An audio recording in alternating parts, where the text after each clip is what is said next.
Now, people in the US are starting to eat this viral food, but this actually blew up in Korea last spring. One video got over 900,000 views in just 5 days, and the whole country was pouring olive oil on eggs. I've watched how this trend started and how it cooled down right from my clinic. Patients asked me about it every day, and to be honest, I kind of needed it too. I didn't know if it worked, but every afternoon I'd crave something sweet and couldn't get any work done. So before it fully took off in the US, I decided to try it myself. Day 1 US, Day 2 Korea. A 2-day viral recipe showdown. Only one rule, we only change breakfast. Are you Team US or Team Korea? But honestly, it's been years since I've eaten breakfast. Snacks or desserts were my breakfast. So the biggest risk in this showdown is actually me. I might not even last a day and just give up. A Korean doctor will personally experience the recipes of both countries and declare a winner. Just to be clear, this isn't a review. I'm not someone who's just hearing about these viral recipes for the first time. I've seen countless patients asking about them right in the middle of the craze. So I thought this was a question with a very obvious answer. Zepbound, Ozempic, Mounjaro, Wegovy. These are injections that mimic a hormone called GLP-1 to turn off your appetite. In the US, the retail price was over $1,300 a month. The shortage ended last year. But if you don't have insurance, you pay that full amount. In Korea, even if you pay that money, it's currently out of stock. People who want to pay but can't buy the injections came up with these recipes. US TikTok's answer is Oatzempic, a recipe where you blend oats with water and squeeze in lime juice. Korea's answer is natural Wegovy, pouring olive oil over soft-boiled eggs. What's interesting is that they're mimicking the same drug, but the recipes are complete opposites. The US is carbs and fiber, while Korea is protein and fat. When this was trending in Korea, I was in my clinic. Patients started asking about it. And back then, I obviously thought I knew the answer.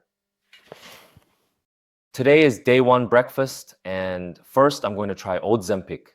I was curious to see what the US diet recipe would be like. I'll check my blood sugar before and after eating. I'll use this to prick my finger and do a blood test. It's not a pleasant sight, so I'll test separately and post it. Now I'm going to make Oatzempic. 1/2 cup of oats, 1 cup of water, lime juice, and cinnamon powder. Now, let's make Oatzempic.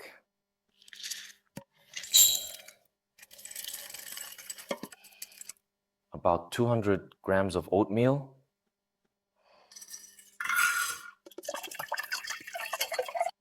400 grams of water, and lime juice, and cinnamon powder.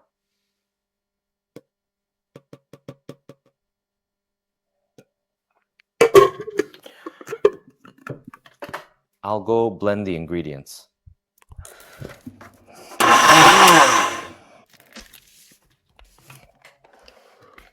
All right, so I've made the Oatzempic.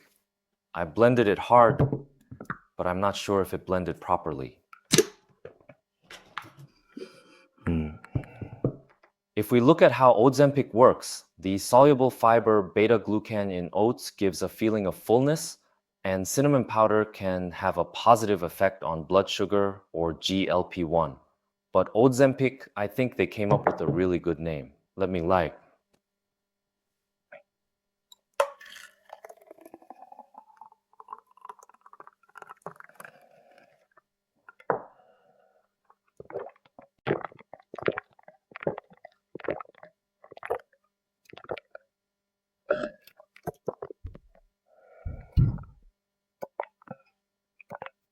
Now I'll get ready for work and check my post-meal blood sugar in an hour.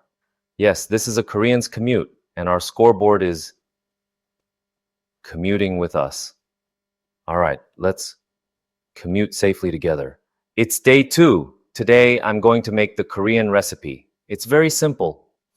You just drizzle olive oil over boiled eggs and eat it. It's done.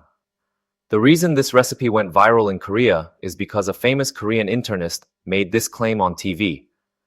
When protein and fat reach the gut secretes GLP-1 on its own, and instead of getting an injection, you make it happen with eggs and olive oil. That's the theory. but I don't know if this will actually work for me. Let's test it out. Like a true Korean, I'll eat it using chopsticks. Let me share my thoughts after trying the viral diet recipes from the US and Korea. Day 1, US Oatzempic.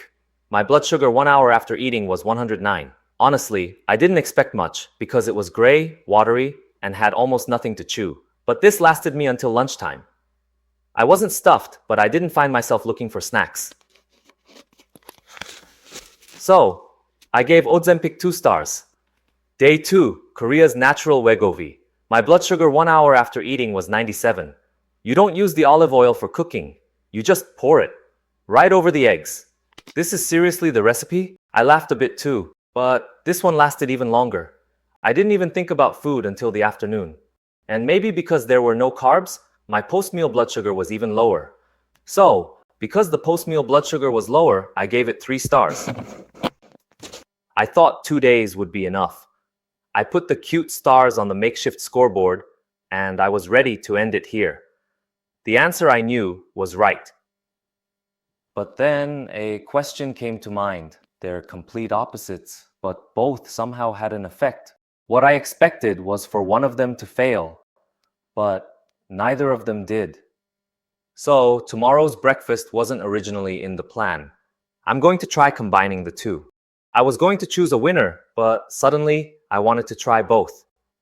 Today I'm combining them, but eating the full amount of both would be cheating, right? Because it's obvious you'd be fuller if the portion size increased. I'll cut the portions in half to keep the total amount the same. I'm not increasing the amount, I'm just combining the recipes. After experiencing this for 3 days, I realized I was wrong. It wasn't that the answer was wrong, but the question was wrong. It's not about who wins. The real question is why both of them work to some extent.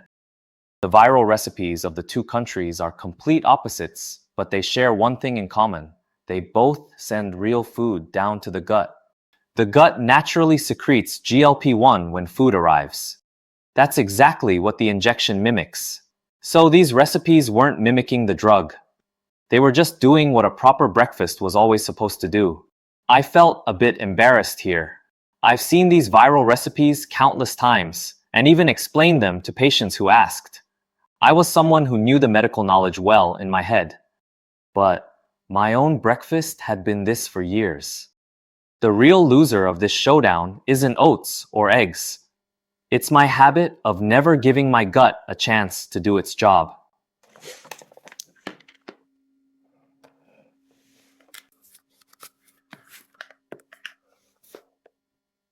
There's one important fact. GLP-1 secreted by food is temporary. It doesn't stay in the body for days like the drug does. Food cannot replace medicine. And this video is just my subjective experience over 3 days. The desire to have both the joy of eating and a slim body invented the same viral trend in both countries. There was no magical natural Ozempic.